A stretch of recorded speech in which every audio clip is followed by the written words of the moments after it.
বড় মিটিং, বড় মিটিংয়ে যাওয়ার আগে পরিকল্পনা করেছি যে আজকের 200-500 লোক আসবে যখন, তখন ভালো করে বক্তব্য রাখব।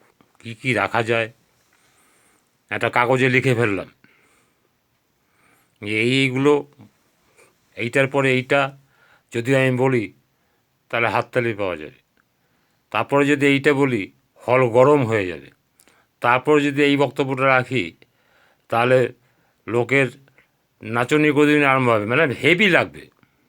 এরকম ভাবনা চিন্তা করে বক্তব্যগুলো সাজিয়ে পরিকল্পনা করছি শুয়ে শুয়ে। মিটিংয়ে যখন ঢুকবো, ঢোকার পরে কী করব, মঞ্চে উঠে কী করব, কিভাবে কি বলবো, এই সমস্ত মিটিংয়ের প্রস্তুতি নিচ্ছি। কিন্তু মিটিংয়ে যখন গেলাম, হলে যখন, তখনও মনে মনে ভাবছি। এবার যখন মঞ্চে উঠলাম, মঞ্চে উঠে বসলাম, একে একে সবাই বক্তব্য রাখছে, জুনিয়ররা, তাদের বক্তব্যগুলো শুনলাম। আর হলের অ্যাটিটিউডটা আমি দেখলাম, দর্শকদের যারা শ্রোতা তাদের দেখে আমার সমস্ত পরিকল্পনা মাফিক যে বক্তব্য সাজিয়ে এসেছিলাম সমস্ত আউট হয়ে গেল। ওই বক্তব্য আর মনে পড়ছে না। এখন নতুন নতুন বক্তব্য মনে পড়ছে হলকে দেখে, হলের অ্যাটিটিউড দেখে, জুনিয়রের বক্তব্য দেখে। জুনিয়ররা যে সমস্ত বক্তব্য রাখছে তার রেস ধরেই তো বক্তব্য রাখতে হয়, না হলে জুনিয়রদের অসম্মান করা হয়। জুনিয়ররা যে ধরনের বক্তব্য রাখবে, সভাপতি সবার শেষে সেই ধরনের বক্তব্যের রেস ধরেই তাকে বক্তব্য রাখতে হবে। তা আমি যা পরিকল্পনা করেছি সেইগুলো আর এখানটায় খাটবে না, আমার হাততালি পাওয়া হবে না।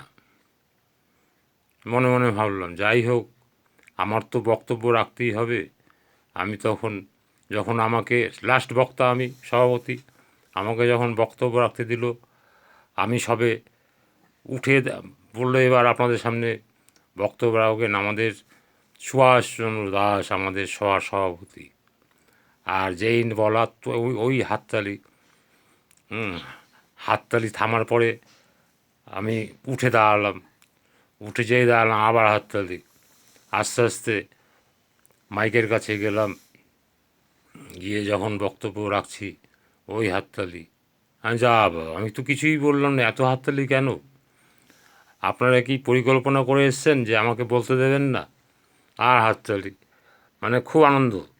সুভাষচন্দ্র দাস বলছে, আপনাকে এরকম পোক্ত হতে হবে, পাকাপোক্ত। হল যা চাইবে সেই বক্তব্য আপনাকে মারতে হবে। হলের পরিস্থিতি বুঝে যে বক্তব্য আসবে সেই বক্তব্য আপনাকে বলতে হবে, তাহলে আপনি ভালো বক্তা হতে পারবেন, হল আপনাকে গ্রহণ করবে।